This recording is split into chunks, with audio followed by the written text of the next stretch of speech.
And going up against FuriousPillow, Battle of the Outworldians, Kotal versus the Kollector. I have never Aquaman, played this tell me why you think Kotal is one of the best characters in the game.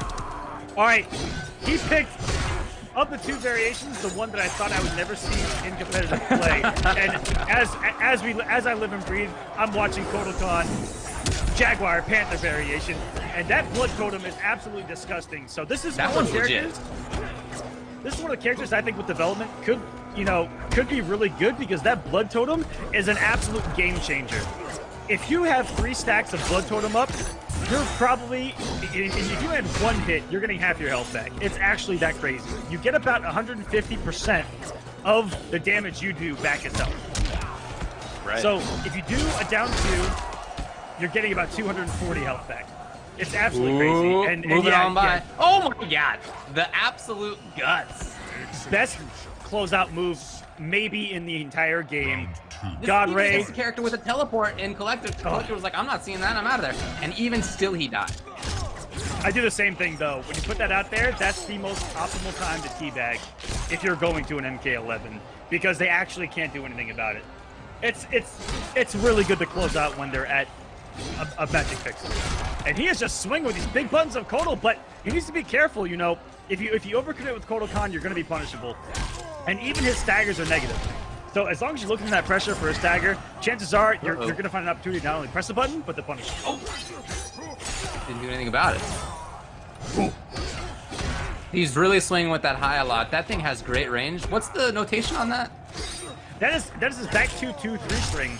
And, back 2, and okay, you see him throwing it out a lot because in this variation, it's his best launcher. Actually, early on, he's able to sneak an instant dash down 1-4-1-2 conversion off of it, which is his most damaging combo. Not only in this variation, but even the other one, back 2-2 scares really well. Big boot, and that has variable block stun. That big boot of Kotal max distance can be upwards of -1, even +1 block. Okay, yeah. I think normally -3. That makes sense. Ooh! Ooh! Wow, he tried to stagger, but no. Flash was right there. He isn't MKX Kotal. He's where he was the stagger god. In this game, he is simply not. His frame data says, no, you are not, sir. Play footsies, get whiff punishes. He's definitely a different character. Yeah, and I talked with Coach Steve a lot about him over the past couple of days, and he really is built around his walk speed, dash speed, wave dash speed, and getting people to whiff by your movement. Yeah, and amazingly large counter poke buttons. And he has a funky. He has a lot of gimmicks. I will say, but man, they're pretty strong. That unblockable is kind of disgusting.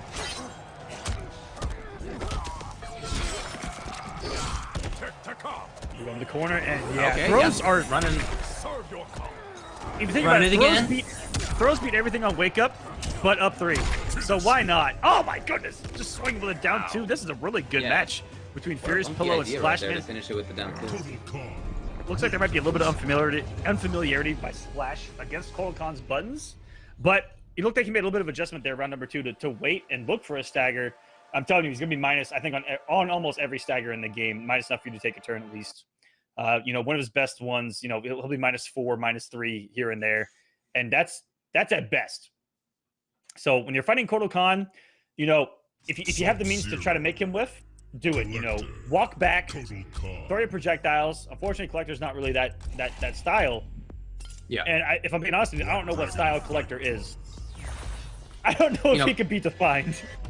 Yeah, part of why I was interested in playing him at first, and then when I started playing him, I just wasn't really that sure what to do, and there were more interesting characters for me, so I didn't want to stick around to find out what he does. But the more that I see him, the more that I think he is good. I like some of his space control options. His movement is cool.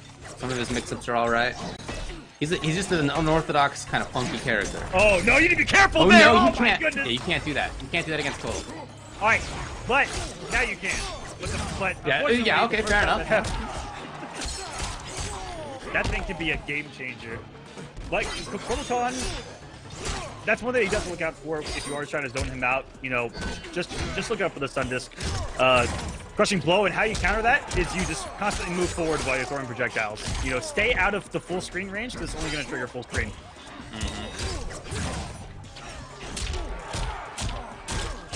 Okay. That was cool. Is that enough? No. Anything though. Ooh. Wake up. Wake up forward one, which is 11 frame high, but not a great hitbox to it at all. Even on anti-air or anything like that, it's relatively small. We got some cool names coming up later on. By the way, David, we got Mike and Ike Devil Trigger coming up. Then we got Destroyer versus Beadon.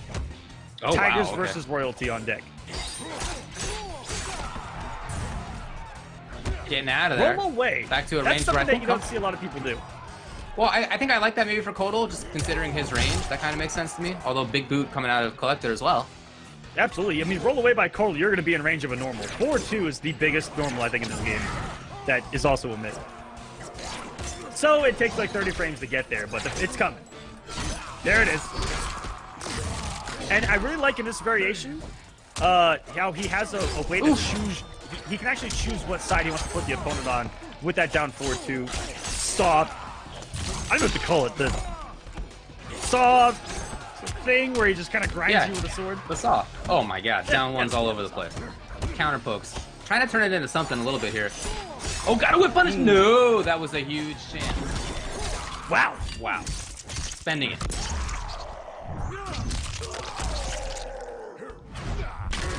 This is one of the cooler ones. Oh! I think that's so cool right there at the end. Yeah. Summons a totem and hammers. He hammers. Gotta watch over the sword further.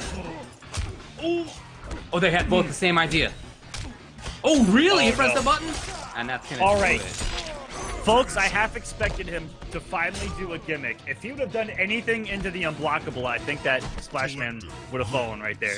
If he'd have done 4-2-3 into the unblockable, I think he was dead. It looked like Splash Man was respecting something there. But always keep that in mind with Kotal Khan is that out of nowhere, that unblockable can come, and it's about a half screen unblockable that does a lot of damage. Yeah, that's true. Very good for ending rounds when you have someone in respect. I don't know about this. Like he's going back to the same variation. I was just gonna say I was wondering if he would switch because we're not seeing that much of the totem. I don't know that I've seen a cat after the first round, right? So the Jaguar, I think, is not good. and let me explain, chat. Okay. Round 1. You can amplify it to go through projectiles. But at full screen, if you can react to a projectile with it full screen, amplify and go through. And by the time you get to them, most projectiles have already recovered, and you're minus 3. Right. Oh wow! Okay, that's a lot.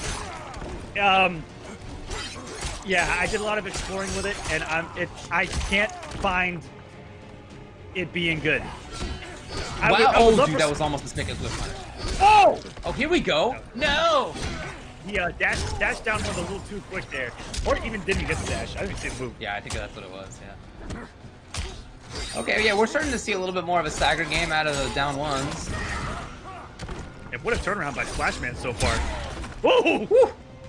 That can come at any time. That's what I love about Kollector. Like, his bases can come out at any time. Give me that totem. There we go. There we go. Stack him. Stack him. Now? Okay. Oh, now maybe go in. All right, if he gets 2 hits, Half-Life is back. Oh my god. Oh my god, he can't get touched. He needs to get something there. He has to make the level 2 totem count, and he didn't get anything for it. Yeah, he's in big trouble. Absolutely feels that man right there. Look at all this blocking come out of his Splash. I like this change in gameplay. Oh, here we go. Some damage. Nothing crazy in this variation unless you're getting that back 2-2. That's kind of the downside. And that's going to be time expired. Oh, no. Okay. I think that's the first timeout that I've seen. Round 2. But that was really well played by Splash. He knew exactly that he just couldn't get hit, and he knew it, and so he's blocking it out. It's a really smart play. Check. Correct in the chat. Kotal Khan's Blood Totem does not go away on hit. Oh, my goodness. That up 3 is big. That's what makes that Blood Totem so strong, I think, is a game changer in this variation when you're down on health, or even, halfway on health. Is that it is really strong. You see the guts of him just walking up right there? Oh. Bolo. Out of that. I don't know about that, dude. That was just going to be the command grab. And he lost a lot of defense for it. The damage is pretty much already done at that point. And I find myself in that situation of breaking away in bad moments like that as well. And wow, Splashman looks like a completely different player right now, in absolute full control of this match. And what a dash up down one, so smart to cover again. Harassment! Harassment! Oh my God, what's going on right now? Finally. Oh, trying the big swing. And here again, Splash is back to this, just ranging out. He tried it. Is that punishable, the overhead follow-up? Yes, if you have a button that is quick enough. But So very like at good that range, stuff by probably the not. Splashman. Oh, wow, no. chill, dude. Chill, man.